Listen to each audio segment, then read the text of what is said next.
Hello, hello tout le monde, j'espère que vous allez bien. Alors, vous vous rappelez, lors de la première vidéo de cette année, j'avais parlé de l'importance de rester focus sur ses objectifs. J'avais par ailleurs aussi dit qu'il fallait déjà initialiser le mindset avec lequel on souhaite marcher tout le long de cette année. Aujourd'hui, je viens renchérir ce que j'avais dit dans cette vidéo. Si tu ne l'as pas encore suivi, je t'invite vivement à aller la suivre.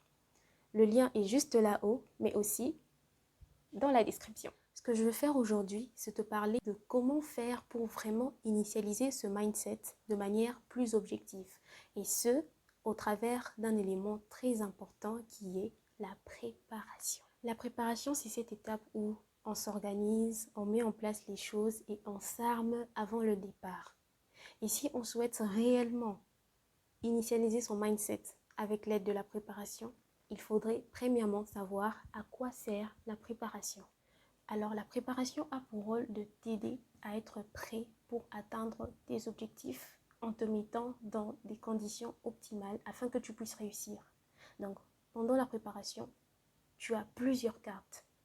Tu peux peser les pour et les contre. Tu peux découvrir ce qui fait ta force et ce qui fait ta faiblesse.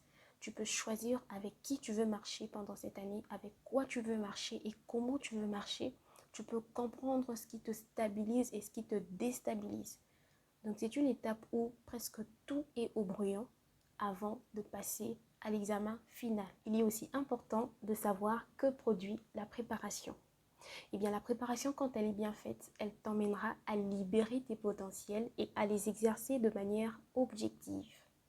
Après avoir réfléchi, après avoir pris le temps de penser, de peser les pour et les contre, tu t'es exercé, tu as imaginé tous les scénarios possibles, eh bien, la préparation va te faire acquérir de l'expérience afin que tu puisses avancer avec beaucoup plus de sûreté dans les décisions que tu auras prises. Alors, comment se préparer et quelle attitude avoir dans la préparation? S'il y a bien un élément à cibler lors de la préparation, c'est le temps. Tu veux bien te préparer, alors manage bien ton temps. Donne-toi une discipline. Fixe-toi des objectifs et surtout évite de procrastiner. Tu veux éviter que ton mindset soit down à cause des pertes ou des faibles revenus, alors investis bien ton temps. Travaille dans le temps. Investis bien sur le temps.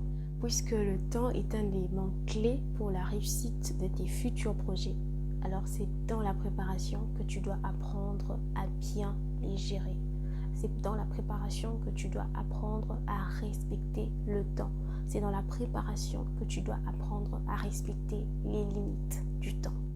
Et l'attitude à avoir dans la préparation, c'est la patience. Tu ne cours derrière personne. C'est bien entendu la préparation. Tu as le temps de recommencer, de réessayer encore et encore jusqu'à ce que tu prépares sera enfin prêt. Pendant que tu te prépares, oui, travaille en fonction du temps, mais surtout, sois patient. Patient pour apprendre, pour écouter et pour bien réfléchir. Vous savez, lorsque une soupe est chaude, même si elle est très bonne, elle ne sera pas bien savourée. Pour bien savourer cette soupe, eh bien, il faudrait qu'elle se refroidisse. Alors, si tu veux vraiment bien savourer ta réussite, sois patient lors de ta préparation. Si tu veux savourer le succès, sois patient et ensuite agis. Voilà, c'est tout pour aujourd'hui. C'était Keren Matondo. Je vous retrouve très bientôt pour une